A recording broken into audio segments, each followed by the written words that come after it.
Hey guys, it's Ray again, and I'm back with another video. Today I wanted to talk to you guys about games that I've been playing recently for my Game Boy Advance. A few of these Game Boy games I've played through and beaten, but it's been probably 5 to 10 or 15 years since I've played them. But I don't know, sometimes in the morning I'll wake up and get ready to go to work, and I'm having my morning coffee. You know how it is. And all of a sudden, when you're drinking it, something hits you. You know what I mean? And you think about a game that you haven't played in years, and you think, hey, I need to start playing that again.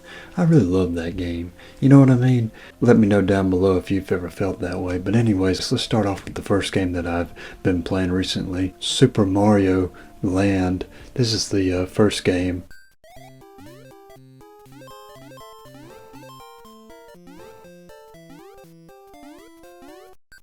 And honestly, it's a lot different from a lot of other Mario games. And maybe that's because Miyamoto wasn't involved, I'm not sure. But Miyamoto wasn't involved with the development of this game, I don't believe. And so maybe that's why it's so different. But heck, I really enjoyed this game. And of course, I enjoy all the Mario games, really. But this one has a really special place in my heart. And growing up, I have an older brother, and he actually played this game more than I did, and I used to sit down and watch him play this game on his Game Boy and had a great time just watching him. And it wasn't until probably 10 to 15 years ago that I started playing this game for myself. I'll show you a little bit of gameplay for Super Mario Land right now. This first level is pretty simple, but it has a great catchy tune to it, and I really love playing through this first level in this first world. And one of the things that stood out to me was the way that the fireballs kind of move around the level whenever you fire them. They can also be used to collect coins as well, and I thought that was pretty interesting. You have your usual items as well, like the star, and that can take out enemies while you're invulnerable to all damage as well. But overall, this is just a great first level and a great introduction to Mario on the Game Boy, because this was his first game on the Game Boy. This next level is another great level as well. And another thing about these guys is they actually explode if you jump on them. Their shells don't go sailing if you hit them in this game. They actually turn into bombs for whatever reason, and that's okay with me. It adds a little variety to the gameplay, and I'm always alright with that. And here's another unusual level. It's kind of like an Egyptian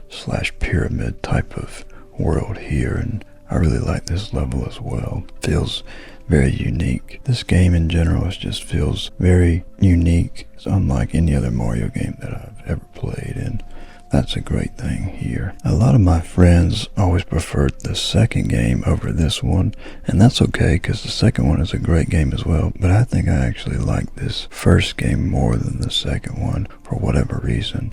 Maybe it's nostalgia, I don't know, but I've always really loved this game, and I think I like it more than the second one.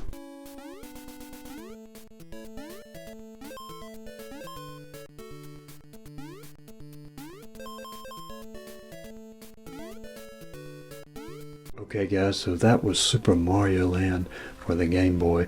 Great game. If you've never played it, I think you should check it out. It's a great game on the Game Boy. Now the next game that I have been playing recently is another Game Boy game, but it's also a Game Boy Color game, and you might know what I'm talking about here when I show you the cartridge, and that is Mega Man Xtreme. This game is really awesome. It uses a lot of the levels from the first Mega Man X, I believe it is, but that's okay because that's a great game. And to have it on the go and you could play it anywhere you wanted, that was really great to me. And I've always loved Mega Man Xtreme, and I'll show you a little bit of gameplay for it right now. Mega Man Xtreme.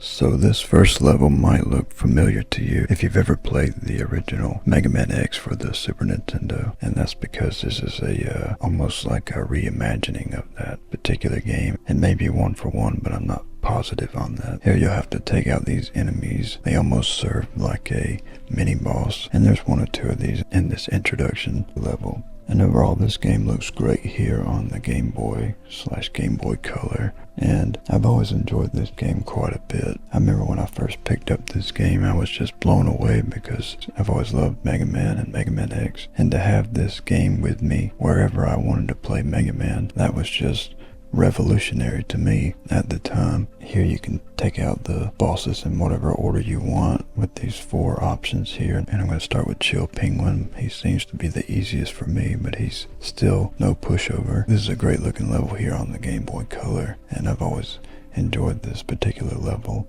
And they got these bats flying at me, and just have to take them out as well. You'll also have these Dr. Light capsules, and he can upgrade your suit. Here I'm getting the leg upgrade for my suit, and that will give me some new abilities, and that's always good to have. But overall, this is a fantastic game. If you're a Mega Man fan and you haven't checked this one out, why don't you give this one a go? I'm having a great time playing through this game again, and I think you'll have fun playing through it as well. So check out Mega Man Extreme.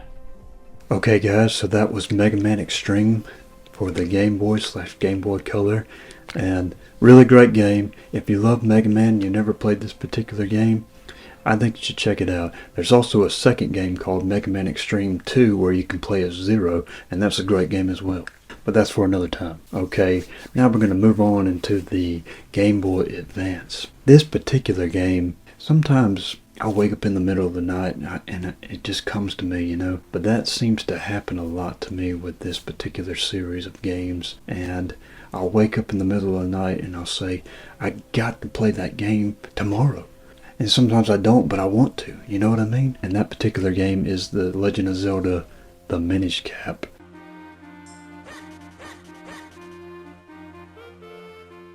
Now, I've always loved the Legend of Zelda games. The first one that I ever played was Ocarina of Time, or Ocarina of Time, however you want to say it. Ever since that point on the Nintendo 64, I've just been almost obsessed with this series.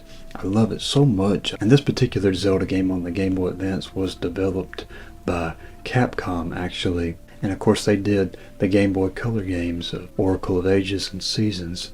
But what I really love about this game, the way that you transform into a miniature being and everything's grown up around you, so maybe a little bit bigger than an ant, but the world just becomes huge, and I like seeing that dichotomy, you know what I mean? But I'll show you a little bit of gameplay for The Legend of Zelda The Minish Cap right now. Here I am at the beginning of this game, and I'm on a mission to save Princess Zelda. Of course, she's been turned into stone, and gotta head to the forest here in a minute. And I really like the look of this game, and Link's character model looks cool in my opinion as well. Almost like a mix between Link to the Past and Wind Waker. Here's Eslo, and he's the hat that Link always wears, and you just step on this stump and he gives you the power to turn miniature or minish, and this is a really cool scene. I remember being blown away when I first saw this, when I first played this game. And here you are, you're just a small ant-sized creature, and you're able to traverse this world, go through tiny sections. That always fascinated me. Say I'm going through a log right now, and you can ride these lily pads and things like that.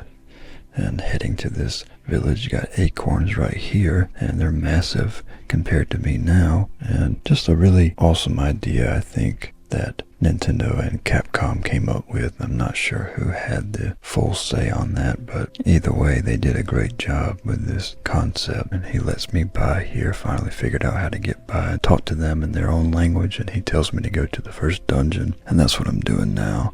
This is the first dungeon of the game. It's the Deep Wood Shrine. And I've always loved this particular first dungeon. Some first dungeons in Zelda games aren't necessarily the greatest, but this one is actually really fun, and I enjoy this one quite a bit. I think it has a great look to it, and the soundtrack throughout this dungeon is great as well.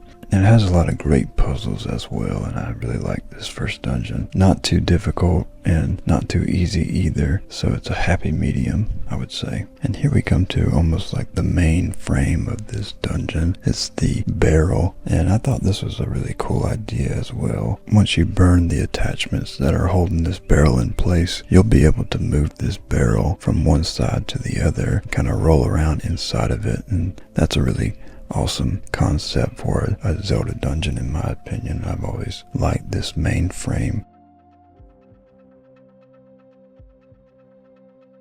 And there I was able to unlock the barrel, as I mentioned, and now I can kind of roll inside of it and go to different entry points of the dungeon. See here, I'm rolling it. I can't open that one right now because I don't have the dungeon item to get past those spider webs, but I can go this way to find what I'm looking for. So I'm just going to use this mushroom again, use it halfway. Don't want to go completely over there because you'll fall in the water. Then use this one to get you across, and that'll be just right. But overall, this is a great Zelda game here on the Game Boy Advance. And if you love Zelda, but you've somehow missed this particular entry in the series, definitely check this one out. I think it's a great Zelda game, and I think you'll have a lot of fun with it. Okay guys, so that was The Legend of Zelda, the Minish Cap for the Game Boy Advance. You should definitely check this game out. It's fantastic in my opinion, just like almost all the Zelda games are.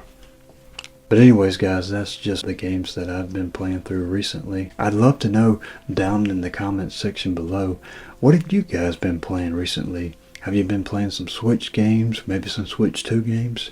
Have you been playing some GBA or Game Boy games? I'd love to know down below. Anyways guys, thanks so much for watching. I sure do appreciate each and every one of my subscribers, and I'll be back with more content soon to come. Take care out there.